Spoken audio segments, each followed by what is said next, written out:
పదే పదే చెప్పిన అబద్ధాన్ని తిప్పి చెప్పడం, పేపర్లో రాయడం, టీవీలో చూపించడం, బ్లూ మీడియాలో అదే ప్రచారం చేయడం. ఇక్కడ కల్తీనే జరగలేదు అంటాడు.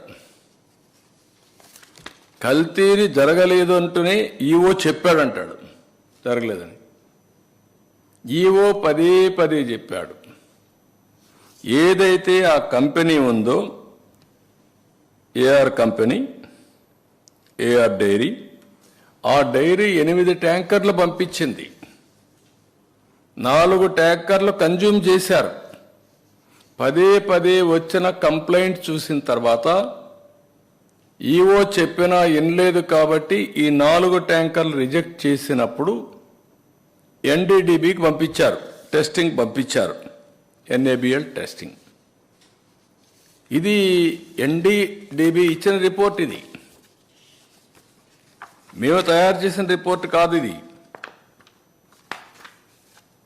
క్లియర్గా ఎన్డీడీబీ రిపోర్ట్ ఇస్తే ఆ రిపోర్ట్ను తప్పుపట్టేట్టుగా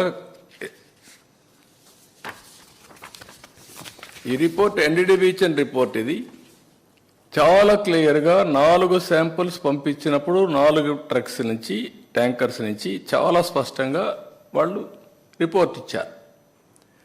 ఆ రిపోర్ట్ని బయట పెట్టకపోతే రేపు బయట వస్తే మేము హైడ్ చేసినట్టు కాదా, తప్పు చేసినట్టు కాదా?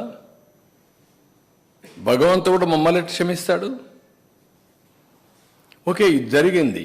జరిగిన తర్వాత మీరేం చెప్పాలి? నేను అడుగుతున్నా, ఇది జరగలేదు అని ఎట్లా చెప్తున్నా నువ్వు? నేను తప్పు చేశానని మాట్లాడుతున్నాడు. నేను ఎక్కడ తప్పు చేశానండి? అంటే మీ పీరియడ్లో ఈ మార్గ జరిగింది, పలాని కాంట్రాక్టర్కి ఇచ్చారు, 319 రూపాయలకు గీకిచ్చారు, నాసిరకం గీ వచ్చింది అని అంటే ఏ విధంగా మీరు సమాధానం చెప్పాలండి? నేను అడుగుతున్నా, ఎందుకు కండిషన్స్ అన్నీ మార్చారండి? టెండర్ పిలవడానికి ఎందుకు కండిషన్స్ మార్చారో సమాధానం చెప్పండి. అన్ని కండిషన్స్ మార్చి ట్రేడర్స్ని ఎంకరేజ్ చేసి తక్కువ ధరకు ఇచ్చారని రివర్స్ టెండరింగ్కి వెళ్ళి ఇలాంటి నాసిరకం నెయ్యి తీసుకొచ్చి అపవిత్రం చేసి ఎన్నిసార్లు భక్తులు ఆందోళన చేశారండి. అక్కడ అన్నదానంలో అన్నం బాగాలేదని, భోజనం బాగాలేదని ఎన్నిసార్లు చెప్పారండి? అదే మాదిరిగా రూములు బాగాలేవని ఎన్నిసార్లు చెప్పారండి? ప్రసాదం బాగాలేదని ఎన్నిసార్లు డెమాన్స్ట్రేట్ చేశారండి? అలాంటి నాసిరకమైనటువంటి పదార్థాలను వాడి ఇలాంటి తప్పుడు పనులు చేసి ఇప్పుడు మాట్లాడుతూ ఇవన్నీ కూడా ఈవో చెప్పలేదు, రిపోర్ట్లు లేవు, నేను మాట్లాడాను. మొత్తం కూడా మనం చూస్తే ఇక్కడే కాదు, అన్ని టెంపుల్స్లో కూడా ఇలాంటి జరిగాయి.